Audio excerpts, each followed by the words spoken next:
The only thing more horrifying than a pack of grown men brutally gang raping, pimping, torturing, and mutilating an 11-year-old girl is a modern nation like Great Britain letting them do it over and over again for fear of insulting their culture. How pervasive has the perversion become? Well, here's a map of recent cases of gang rape, mass pedophilia, and sexual exploitation committed by a lot of sick men who seem to have one relevant feature in common. British police are currently probing more than 50 rape gangs, and they shouldn't be hard to find, since they're all standing on the back of the fastest growing elephant in the world. The British government spent the last year investigating whether the rape wave has somehow been caused by the race of the rapists.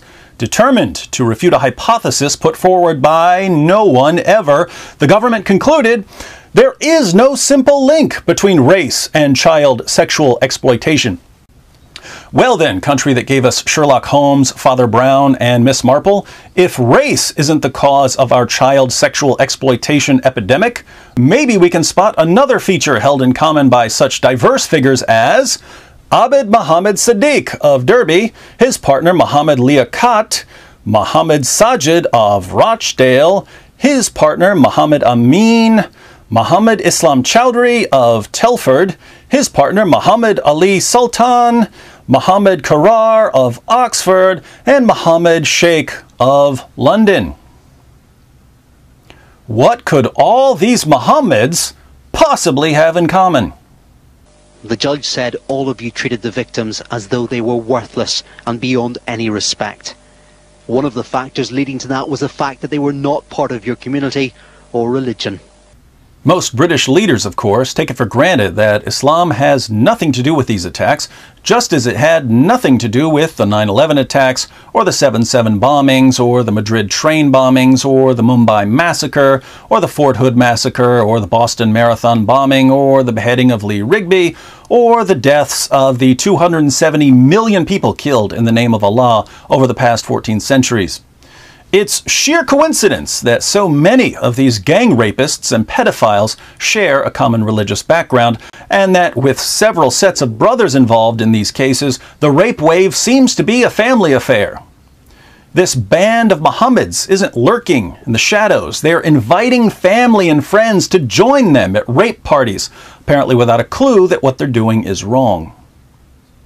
So these men believe that it's perfectly acceptable to rape little girls, provided the little girls aren't Muslims.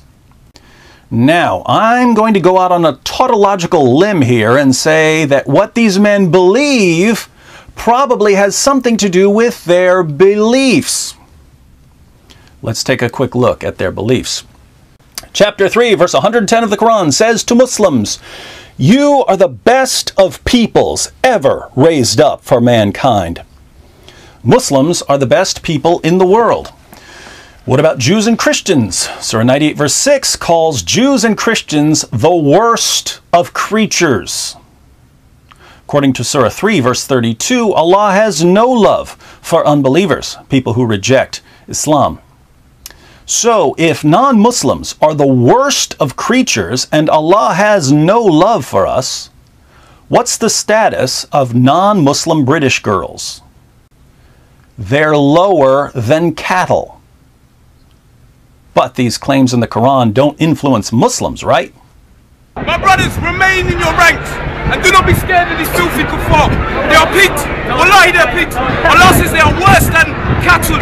Worse than cattle. Unfortunately, unbelievers don't always recognize how inferior we are, so Allah sent Muhammad to begin the important task of putting unbelievers in their place, a place of humiliation and degradation, and putting believers in their place, a place of authority and supremacy. Under Muhammad's rule, unbelieving men were either killed or violently subjugated. Unbelieving women who were captured became the sex slaves of Muslim men. Sincere Muslims today look back to the time of Muhammad as the glory days of Islam, the Prophet and his companions marching out and subduing people in the name of Allah. But the Islamic project of subjugating unbelievers wasn't just for the time of Muhammad. If you read the Muslim sources, Islam was to continue expanding until it dominated the entire world. Allah even promised this to Muhammad in a vision. Muhammad said, "The whole earth has been shown to me, till I saw the east of the east and the west of the west, and I saw that the authority of Islam ruled all that I saw." But these teachings have absolutely no effect on Muslims, right? So we can invade their country and take their wives and war booty, and take their wives and war booty, and take their wives and war booty. The culmination of Islamic supremacy will be on Judgment Day, when Allah admits Muslims to a paradise of sensual delights and casts almost everyone else into hell.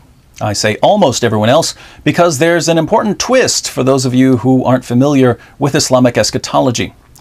Christian and Jewish men will go to hell, but according to Muhammad in Sunan Ibn Majah 43:37, the wives of these Christian and Jewish men will enter paradise, where they will be given to Muslims as sex slaves, in addition to their virgins, of course. The history of Islam, then, from beginning to end, is supposed to go something like this. Muhammad starts giving Muslims the authority they deserve. His followers continue subjugating unbelievers until the entire world is under the authority of Islam. And finally, Allah makes the arrangement permanent. Now, take a look at the world around you. From an Islamic perspective, something is very, very wrong here. Non-Muslim nations have the strongest economies. Non-Muslim nations have the strongest militaries. Muslims are fleeing Islamic countries as fast as they can get visas. Is this what Muhammad said would happen? Of course not. Muslims are superior, and the world is supposed to reflect that. But the world just won't cooperate. If you're a Muslim immigrant driving a taxi in the UK, you're taxiing people who are inferior to you. If you're a Muslim serving kebabs to British girls, you're serving kebabs to girls who are supposed to be your sex slaves. Bitterness and resentment grow, and at the end of the day, there are only a few ways you can set the world right, even if briefly. You can start patrolling the streets and enforcing Sharia, screaming orders at all the inferior unbelievers. So Muslim patrol, move away from the mosque. We call it, obviously, to not dress like that in Muslim area. It's a Muslim area. Or you might go a little further and slaughter an unbeliever, putting the fear of Islam into the entire population.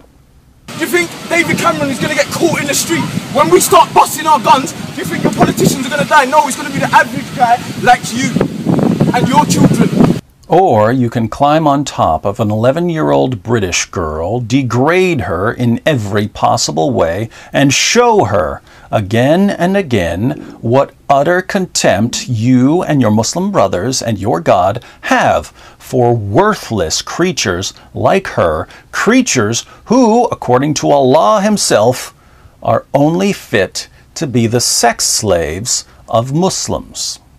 Across the country, many have been shocked at the uncovered sexual exploitation rings, first in Rochdale, then Rotherham, Derby, and most recently in Oxford. Gangs of men lure vulnerable young girls, some as young as 10, with presents in order to gain their trust.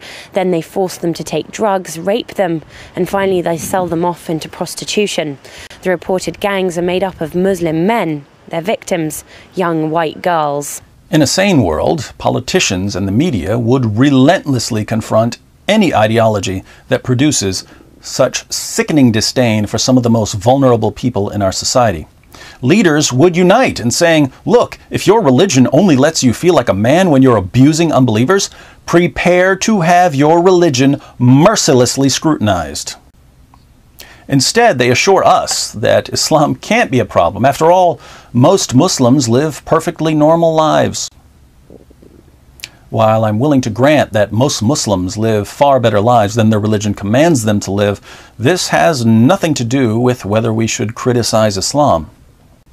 Saying that we shouldn't be concerned about the effects of Muhammad's teachings because most Muslims don't turn to rape or violence is kind of like saying that we shouldn't be concerned about the effects of smoking because most smokers don't get lung cancer, or that we shouldn't be concerned about the effects of drunk driving because most drunk drivers don't end up killing anyone. A deadly impact on a minority. is still deadly.